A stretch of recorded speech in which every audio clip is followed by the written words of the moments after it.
Se você está na pior, fique até o final desse vídeo, que este vídeo pode ser para você. Hoje o resumo é deste moço aqui, ó. Em Busca de Sentido, do Viktor Frankl.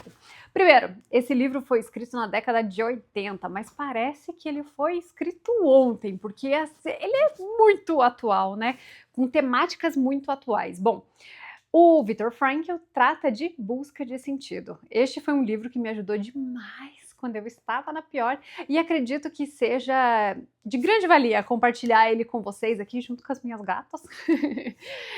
Se você está passando por um processo muito grande, uma dificuldade muito grande numa busca de sentido da vida. Primeiro, quem foi Viktor Frankl, né? Como que ele chegou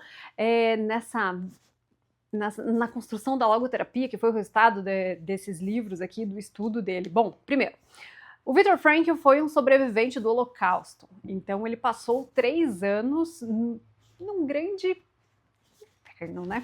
Que foi o Holocausto ali, ele foi prisioneiro de Auschwitz. E mesmo a grande tortura, mesmo ao sofrimento intenso, mesmo ao caos, mesmo tendo tirado tudo dele, tiraram a família, tiraram as suas roupas, a sua casa, o seu emprego, tiraram a escolha sobre o que ele ia comer, enfim. E mesmo a tudo isso, ele encontrou um sentido para aquele processo desesperador que ele estava passando, e a partir disso tudo e mais os seus outros estudos, ele criou a logoterapia, que é encontrando sentido mesmo em meio ao caos. Bom, deste livro aqui tem uma trilogia, tem outros 2, a gente vai falar deles mais pra frente, mas esse livro aqui, gente, é sensacional. Por quê? Primeiro, que o Viktor Frankl, então, ele trata da busca do sentido da vida. Em resumo, quais são as maneiras de encontrar sentido na vida? Você pode escolher a sua. Olha que incrível! A maior magia do ser humano é poder dar sentido àquilo que ele quer e poder dar o colorido para a vida, né? Diante daquilo que ele escolhe. Mas ele pontua 4 fatores. Um deles é um emprego, um trabalho, um projeto, algo que você dedica a vida para aquilo, então este seria, né, um dos fatores que pode dar sentido à sua vida. O segundo é a sua família, você pode viver para alguém, você pode se doar para alguém e fazer dela o sentido da sua vida. O terceiro são projetos humanitários, então se envolver em causas, se envolver em coisas, em batalhas que trazem sentido à sua vida, defender aquilo que você pensa. Esse seria o terceiro fator. E o quarto fator, e não menos importante, é algo maior, um sentido relacionado à espiritualidade. Então, ter um ser regente auxiliando nessa sua batalha diária. Ele cita um outro especialista, filósofo, que eu amo demais, que é o Schopenhauer, que eu costumo brincar que ele é a diva depressão, né, da filosofia.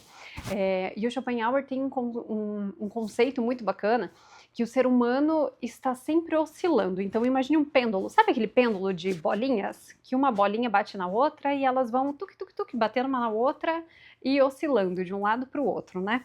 Então Schopenhauer, ele brinca com esse conceito de que o ser humano, ele oscila entre a ansiedade e o tédio. E o Viktor Frankl traz esses conceitos para o livro também. Como assim, Sharon, a ansiedade e o tédio? Então o ser humano está sempre buscando algo, então, né, nessa ansiedade, nessa ânsia de possuir algo, e quando ele conquista esse algo, ele cai no tédio. Putz, consegui, mas e aí? Né, o que isso muda a minha vida? Será que muda alguma coisa na minha vida? Né? Então o ser humano fica neste pêndulo eterno entre a ansiedade e o tédio, e ele traz isso para cá. E o Viktor Frankl, além desses 4 pontos de sentido da vida, né, esses 4 pilares que podem dar sentido na vida, ele trata de um conceito, gente, que eu anotei aqui, sensacional, que é a noodinâmica. O que é a noodinâmica? Traz um conceito muito recente para a gente também no período atual. Então a noodinâmica seria essa necessidade que nós temos de conhecer diversos sentimentos. E essa necessidade não é uma necessidade cognitiva onde nós buscamos os sentimentos, não. Nós precisamos passar por eles para o nosso crescimento. Então, hoje, através das redes sociais, a gente consegue enxergar um movimento muito grande de busca por prazer. Então tá ali buscando prazer o tempo inteiro, né? É aquela dopamina barata, né? Que muito se fala na internet, é o rolar a timeline, buscando uma fuga muitas vezes também por questões prazerosas, pode ser uma questão de prazer física, sexual, ou enfim, de vício, né? E tudo mais. E a no-dinâmica seria não ficar apenas na busca do prazer, mas o sofrimento faz parte do ser humano, a tristeza faz parte, a decepção faz parte, a dor faz parte. E como a gente pode usar isso tudo a nosso favor, ao nosso crescimento. E ele coloca uma questão também, que eu até fiz um quadro, coloquei aqui, depois eu coloco aqui para vocês a foto do quadrinho, que é a liberdade, o conceito de liberdade. O que é a liberdade? Meu, o cara tá preso, entendeu? Estava preso em Auschwitz, ele era um prisioneiro de guerra, ele via pessoas sendo assassinadas em câmaras de gás. E como assim liberdade? Tiraram tudo dele, né? De que liberdade ele está falando? Então a liberdade que ele trata é a liberdade da escolha. Então pode-se tirar tudo de um homem, exceto a última das suas liberdades, que é a liberdade de escolha diante de qualquer situação. Então, o humano, ele tem esse poder, que é o poder de escolha. Você escolhe o que você faz com a sua vida. E junto com essa escolha, ele traz um outro conceito, que é o conceito de responsabilidade. Então, o sentido da sua vida, ele encontra uma plenitude quando você tem algo para defender, só que o ser humano, ele é capaz de matar para defender os seus ideais. Ele é capaz de fazer atrocidades para defender aquilo que ele acredita. Isso será que é liberdade? Isso será que é um sentido de vida completo, pleno?